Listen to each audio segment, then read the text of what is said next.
5,000 సంవత్సరాల క్రితం ప్రపంచానికి తెలియని సింధు నాగరికత మన దేశంలో ఎలా బయటపడిందో తెలుసుకోవడం కంటే ముందుగా నాగరికత అంటే ఏంటో తెలుసుకుందాం. నాగరికత అంటే ఏదో కొద్ది మంది ప్రజలు జీవించడం మాత్రమే కాదు, ఒక సమాజం యొక్క అభివృద్ధి అత్యున్నత స్థాయికి రావడం. ప్రపంచంలో నాగరికతలన్నీ కూడా నదీ పరివాహక ప్రాంతాల్లో అనగా నదులు ప్రవహించే చోట ఉద్భవించినవే. మీకు ఉదాహరణకు చెప్పాలంటే ప్రపంచంలో అతి పురాతన నాగరికత అయినటువంటి మెసొపొటేమియా నాగరికత, ఈజిప్ట్ నాగరికత, చైనా నాగరికత కూడా నదులు ప్రవహించిన చోట పుట్టినవే. దీన్ని బట్టి మీకు అర్థమవుతుంది కదా, ఒక నాగరికత జన్మించాలి అంటే నదులు చాలా అవసరం. సింధు నది మరియు దాని ఉపనదులు ప్రవహించిన చోట నాగరికత ఏర్పడడం వల్ల ఈ నాగరికతకు సింధు నాగరికత అని చెప్పి పేరు వచ్చింది. ఈ సింధు నాగరికతతోనే మన భారతదేశ చరిత్ర అనేది మొదలవుతుంది. అంతటి ప్రాచుర్యం ఉన్న సింధు నాగరికత ఎలా ఉద్భవించింది, భూగర్భ డ్రైనేజీ వ్యవస్థ మరియు పట్టణ వ్యవస్థ అనేది ప్రపంచానికి ఎలా దిశానిర్దేశం చేసింది అనే అంశాలు ఈ వీడియోలో తెలుసుకుందాం. ఇంత అద్భుతమైనటువంటి మహాపట్నం ఎలా శిథిలమైంది అనే విషయాన్ని కూడా ఈ వీడియోలో తెలుసుకుందాం. సింధు నాగరికత ఉనికిని కనుగొన్నది చరిత్రకారులు లేక పురావస్తు శాస్త్రవేత్తలు కాదు. బ్రిటిష్ నుండి భారత్కు వచ్చినటువంటి ఒక యాత్రికుడు, అతనే చార్లెస్ మ్యాసన్. ఇతను 1826 సంవత్సరంలో పంజాబ్ ను సందర్శించాడు. అనగా ఈ ప్రాంతం పాకిస్తాన్ లో ఉంది. పాడుపడిన ఎత్తైన ఇటుకల దిబ్బలను చూసి ఇక్కడ ఒకప్పుడు పెద్ద నగరం ఉండేది అని తన డైరీలో రాసుకున్నాడు. అయితే ఆ రోజుల్లో దీన్ని ఎవరూ పట్టించుకోలేదు. కొన్ని సంవత్సరాల తర్వాత బ్రిటిష్ ప్రభుత్వం కరాచీ నుండి లాహోర్ కు రైల్వే స్టేషన్ వేయడానికి ప్రభుత్వం నిర్ణయించింది. ఈ రైల్వే లైన్ వేయడానికి గ్రావెల్ అనేది అవసరం. మ్యాసన్ పేర్కొన్నటువంటి ప్రాంతంలో అద్భుతమైన నాణ్యత గల ఇటుకలు లభించాయి.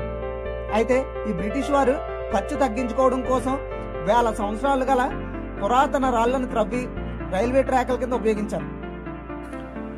ఈ విధంగా చరిత్రలో అత్యంత గొప్ప నాగరికతకు చెందినటువంటి ఆనవాళ్లు చాలా వరకు మనకు తెలియకుండానే నాశనం అయ్యాయి. 1861 సంవత్సరంలో బ్రిటిష్ ప్రభుత్వం ఆర్కియలాజికల్ సర్వే ఆఫ్ ఇండియా అనే సంస్థను ఏర్పాటు చేసింది. దానికి డైరెక్టర్ గా అలెగ్జాండర్ కన్నింగ్ హోమ్ నియమించింది. ఇతను 1873, 1876 సంవత్సరాల్లో త్రవ్వకాలు జరపగా అతనికి ముద్రికలు అనగా సీల్స్ లభించాయి. ఆ ముద్రికలపై తెలియని లిపి మరియు జంతు బొమ్మలు ఉండడంతో ఆ ముద్రికలు ఎంత గొప్పవో అలెగ్జాండర్ అంచనా వేయలేకపోయాడు. 1921 సంవత్సరంలో ఆర్కియలాజికల్ సర్వే ఆఫ్ ఇండియాకు డైరెక్టర్ గా సర్ జాన్ మార్షల్ నాయకత్వంలో దైరామ్ సహారి అనే పురావస్తు శాస్త్రవేత్త హరప్ప అనే నగరాన్ని కనుగొన్నాడు. సింధు నాగరికత త్రవ్వకాల్లో మొదటిగా ఈ ప్రాంతం బయటపడినందున దీన్నే హరప్ప నాగరికత అని కూడా అంటారు. వీరు రాగిని మరియు తగరమును అనే 2 లోహాలను కలిపి మిశ్రమ లోహమైన కంచు అనగా బ్రాంజ్ ను తయారు చేశారు. ఈ బ్రాంజ్ తో పనిముట్లను చేసుకుని వ్యవసాయం చేసేవారు. సింధు నాగరికత క్రీస్తు పూర్వం 3600 నుండి 1750 వరకు వర్ధిల్లింది. ఈ సింధు నాగరికత త్రిభుజాకారంలో 13 లక్షల చదరపు కిలోమీటర్లో విస్తరించి ఉంది. సింధు నాగరికత ఉత్తరాన జమ్మూ కాశ్మీర్ వరకు, తూర్పున అలంగిర్ వరకు, దక్షిణాన దౌలతాబాద్ వరకు, పశ్చిమాన సుత్కజందర్ వరకు వ్యాపించి ఉంది. సింధు నాగరికత అనేది ప్రపంచంలో 3వ అతి ప్రాచీన నాగరికత. సింధు ప్రజలకు సింహం, జిరాఫీ వంటి జంతువులతో పాటు ఇనుము అనే లోహం కూడా తెలియదు. అయితే ఇనుమును మొదటగా ఉపయోగించింది మాత్రం ఆర్యులు. పప్పు దినుసులు, చెరుకు వంటి పంటలు కూడా సింధు నాగరికత ప్రజలకు తెలియవు. వీరు ప్రధాన దైవంగా భావించేటువంటి అమ్మా తల్లిని పూజించేవారు. ఈమె పునరుత్పాదక దేవతగా పూజించారు. వీరు పూజించిన జంతువు మోపురం కలిగినటువంటి ఎద్దు, పూజించిన పక్షి పావురం. వీరు రావి చెట్టును కూడా పూజించారు. సింధు నాగరికత టైం పీరియడ్ ను అనగా క్రీస్తు పూర్వం 3600 నుండి 1750 వరకు ఉంది. ఈ టైం ని 3 దశలుగా విభజించారు. ఒకటి పూర్వ దశ, దీన్నే ఎర్లీ ఫేజ్ అని. రెండవ దశ పరాకాష్ఠ దశ, దీనినే మేజర్ ఫేజ్ అని. మూడవ దశ తుది దశ, దీన్నే లేట్ ఫేజ్ గా వర్గీకరించడం అనేది జరిగింది. మొదటి దశలో మానవుడు సంచార జీవనం వదిలి స్థిర నివాసాలు ఏర్పాటు చేసుకోవడంతో పాటు గ్రామాలను వదిలిపెట్టి పట్టణాల్లో నివసించసాగాడు. రెండవ దశలో నగరాలు బాగా అభివృద్ధి చెందాయి. మూడవ దశలో సింధు నాగరికతలో పట్టణాలన్నీ క్షీణించి ప్రజలు దక్షిణ భారత వైపు వలసలు వచ్చారు. సింధు నాగరికతకు సమకాలీన నాగరికతలు. మొదటిది మెసొపొటేమియా నాగరికత. ఇది క్రీస్తు పూర్వం 4500 నుండి 1900 వరకు ఉంది. ఈ నాగరికతనే ప్రపంచంలో అత్యంత పురాతనమైన నాగరికతగా పేరుంది. మెసొపొటేమియా అనేది ప్రస్తుతం ఇరాక్ దేశంగా పిలువబడుతుంది. మెసొపొటేమియా అనగా దూబ్ అని అర్థం. దూబ్ అంటే రెండు నదుల మధ్య ఉన్నటువంటి సారవంతమైనటువంటి నేలను దోబ్ అంటారు. ఈ మెసొపొటేమియా నాగరికత అనేది టైగ్రిస్ మరియు యూఫ్రటీస్ అనే రెండు నదుల మధ్య అభివృద్ధి చెందింది. సింధు నాగరికత ప్రజలు ఈ నాగరికత యొక్క ప్రజలతో వ్యాపారం చేసేవారు. మెసొపొటేమియా నాగరికత ప్రజలు నిర్మాణానికి కాల్చిన ఇటుకలు వాడారు, కానీ సింధు ప్రజలు వాడినంతగా వాడలేదు. రెండవ నాగరికత ఈజిప్ట్ నాగరికత.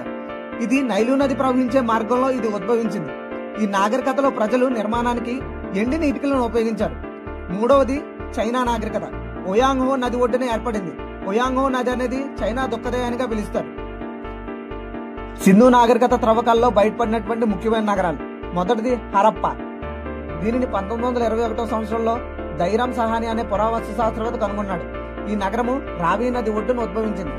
అయితే ప్రస్తుతం ఇది పాకిస్తాన్ లో ఉంది. ఈ హరప్పా నగరమును ఆకస్మికంగా ఉద్భవించిన నగరంగా పేర్కొంటారు. హెచ్ ఆకారంలో ఉన్న సమాధులు బయటపడడంతో దీన్ని సమాధుల నగరం అని కూడా పిలుస్తారు. ఈ హరప్పాలో ధాన్యాగారాలు ఎక్కువగా ఉండడంతో ధాన్యాగారాల నగరం అని కూడా పిలుస్తారు. ఋగ్వేదంలో ఈ హరప్పా నగరం గురించి కూడా పేర్కొనబడింది. ఈ హరప్పాలో అమ్మా తల్లి విగ్రహము, నటరాజ విగ్రహము అనేవి లభించాయి. అంతేకాకుండా ఎడ్ల బండి ఆనవాళ్లు, మోపురం కలిగినటువంటి ఎత్తు ముద్రికలు అనేవి కూడా లభించడం జరిగింది. రెండవ పట్టణము మొహంజోదారో. మొహంజోదారో అనగా సింధీ భాషలో మృతుల దెబ్బ అని అర్థం. మొహంజోదారో అనేది సింధు నాగరికతలోనే అతిపెద్ద పట్టణము. ఆ రోజుల్లోని ఈ పట్టణంలో సుమారు 35,000 నుండి 40,000 మంది నివసించేవారు.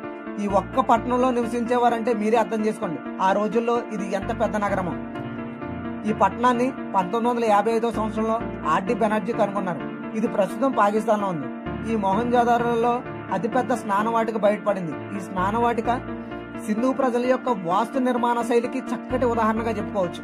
ఈ మొహంజోదారో అనే మెసొపొటేమియాకు చెందినటువంటి స్తూపాకార ముద్రికలు అనేవి ఇక్కడ లభించడం జరిగింది. మూడో పట్టణము చన్హుదారో. ఇది సింధు నాగరికతలో మొదటి పారిశ్రామిక పట్టణం. ఈ నగరంలో అనేక మంది కళాకారులు ఉండడం వల్ల దీనికి కళాకారుల నగరం అని చెప్పి పేరుంది. ఈ నగరంలో మేకప్ కిట్, లిప్స్టిక్, సిరాబుడ్డి వంటివి బయటపడినవి. నాలుగవ పట్టణము లోతాల్. లోతాల్ అనగా గుజరాతీ భాషలో మృతుల దిబ్బ అని అర్థం. దీనినే మినీ హరప్పా అని, మినీ మొహంజోదారోగా పేరుంది. సింధు ప్రజల యొక్క మొదటి కృత్రిమ రేవు పట్టణం. దీని ద్వారానే అంతర్జాతీయ వ్యాపారం చేసేవారు. ప్రపంచంలో మొట్టమొదటి టైడల్ పోర్టు కూడా లోతాల్లోనే ఉంది. ప్రపంచంలో వరిని పండించిన ఘనత కూడా లోతాల్ ప్రజలకే చెందుతుంది. అంతేకాకుండా ఇక్కడ సతీ సాగమనం చేసినట్లుగా ఆధారాలు లభించాయి. దీనికి కారణం స్త్రీ పురుషులను కలిపి ఒకే చోట ఖననం చేయడం. ఐదవ పట్టణము కాళీబంగన్ అనగా నల్లటి గాజులని అర్థం. సింధు ప్రజలు మొదటిగా భూమిని దున్నినటువంటి ఆనవాళ్లు ఇక్కడే లభ్యమయ్యాయి. అంతేకాకుండా దేవతలకు జంతు బలులు ఇచ్చినట్లు కూడా ఆధారాలు కాళీబంగన్లోనే లభించాయి. ఆరో పట్టణము బనవాలి. మురుగునీటి పారుదల లేనటువంటి ఏకైక నగరంగా ఈ బనవాలిని చెప్పుకుంటారు. అంతేకాకుండా ఇది వృత్తాకారంలో నిర్మించబడినటువంటి నగరం. ఏడవ నగరము ధోలావీరా. దీనిని యునెస్కో 2021 సంవత్సరంలో ప్రపంచ వారసత్వ సంపదగా గుర్తించింది. ఈ ప్రాంతంలో మన జనరేషన్ లో ఉన్నటువంటి షాపింగ్ మాల్స్ ను పోలి ఉండే షాపింగ్ కాంప్లెక్స్ ను, సింధు ప్రజలు వ్యవసాయానికి కావాల్సిన నీరు భద్రపరచుకోవడానికి నిర్మించినటువంటి రిజర్వాయర్ల వంటివి బయటపడినటువంటి ప్రదేశము ఈ ధోలావీరా. ఎనిమిదవది సర్కటోడా నగరం. సింధు నాగరికత క్షీణించినట్లుగా ఆనవాళ్లు లభించిన ప్రదేశం ఈ సర్కటోడా. సింధు ప్రజల సాంకేతికత నిదర్శనం అయినటువంటి పట్టణ ప్రణాళిక. ఇంత టెక్నాలజీ ఉన్న ఈ రోజుల్లో నిర్మించలేని గ్రిడ్ సిటీలను ఆ రోజుల్లో ఎలా నిర్మించారన్నది ఎవరికి అంతు చిక్కని రహస్యం. సింధు ప్రజలు గ్రిడ్ వ్యవస్థలో ఇండ్లను నిర్మించుకున్నారు. ఈ గ్రిడ్ వ్యవస్థ అనగా పెద్ద వీధులను చిన్న వీధులతో ఒక క్రమ పద్ధతిలో అనుసంధానం చేయడం. ఈ గ్రిడ్ వ్యవస్థను ఆకాశం నుంచి చూస్తే చెస్ బోర్డ్ మాదిరిగా కనిపిస్తుంది. గ్రిడ్ వ్యవస్థ లేనటువంటి సింధు నాగరికత నగరం బన్వాలి. భారతదేశంలో చండీగఢ్ అనేది గ్రిడ్ వ్యవస్థను కలిగినటువంటి ఏకైక నగరం. సింధు నాగరికతలో ఎత్తైన ప్రదేశాల్లో పాలకులు, పురోహితులు నివసించగా పల్లపు ప్రాంతాల్లో సామాన్య ప్రజలు నివసించేవారు. కోటగోడ అనేది ఎగువ దిగువ ప్రాంతాలను వేరు చేసేది. కోటగోడ లేనటువంటి ఏకైక నగరం చన్హుదారో. ఆశ్చర్యకరమైన విషయం ఏంటంటే ధోలావీరా నగరంలో ఎగువ దిగువ మధ్య నగరాలకు విభజించబడేది. సింధు ప్రజలు వరదలను నివారించడం కోసం ఎత్తైన ప్రాంతాల్లో తమ ఇండ్లను నిర్మించుకునేవారు. ప్రతి ఇంటిలో బావి, స్నానపు గది ఉండేది. ధనవంతుల ఇండ్లలో వీటితో పాటుగా పెరడు, మరుగుదొడ్లనే ఉండేవి. సింధు ప్రజలు ఆరోగ్యానికి, పారిశుద్ధ్యానికి, చాలా ఇంపార్టెన్స్ ఇచ్చారు. ఉదాహరణకు దుమ్ము ధూళి వంటి వాటిని నివారించడం కోసం గుమ్మాలను తలుపులను ఇంటికి వెనక వైపు ఉండేవి. చెత్తను పారవేయుటకు ఇంటికి వెనకకు గోడకు రంధ్రం చేసి ఉండేది. ఆ రంధ్రం నుండి చెత్తను పారవేసేవారు. సింధు నాగరికత ప్రజలు నిర్మించుకున్నటువంటి భూగర్భ డ్రైనేజీ వ్యవస్థ అనేది ప్రపంచానికే దిశానిర్దేశం చేసింది. ప్రతి ఇంటి నుండి వచ్చేటువంటి మురుగునీరు ప్రత్యేకమైన కాలువ ద్వారా ప్రధాన కాలువలోనికి చేరేది. కొంతమంది ప్రజలు టెర్రాకోట పైపులతో చేసినటువంటి గొట్టాల ద్వారా మురుగునీటిని కాలువలోనికి వదిలేవారు. ఆశ్చర్యకరమైనటువంటి విషయం ఏంటంటే మురుగునీటి వ్యవస్థ కనిపించినటువంటి ఏకైక నగరం బనవాలి. మొహంజదారోలో బయటపడినటువంటి గడ్డం పురుషుని విగ్రహము, కాంస్యంతో చేయబడినటువంటి నాట్యగతి విగ్రహము సింధు నగర ప్రజల యొక్క అద్భుత కళకు మరొక నిదర్శనము. సింధు ప్రజలు బంకమట్టితో తయారు చేసినటువంటి కొండలపైన బొమ్మలు, ఆకులు వంటి చిత్రాలు వేసేవారు. సింధు నాగరికత ప్రజలు గోధుమ, బార్లీ, నువ్వులు, ప్రత్తి, తృణధాన్యాలు వంటి పంటలు పండించి మిగులు ఉత్పత్తులను ఎగుమతులు చేసేవారు. ఇక్కడ లభించినటువంటి వస్తువులన్నింటినీ కూడా వేరే చోట నుండి దిగుమతి చేసుకునేవారు.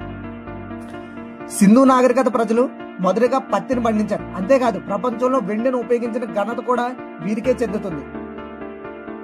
సింధు ప్రజలు జంతువులను మచ్చిక చేసుకునేవారు.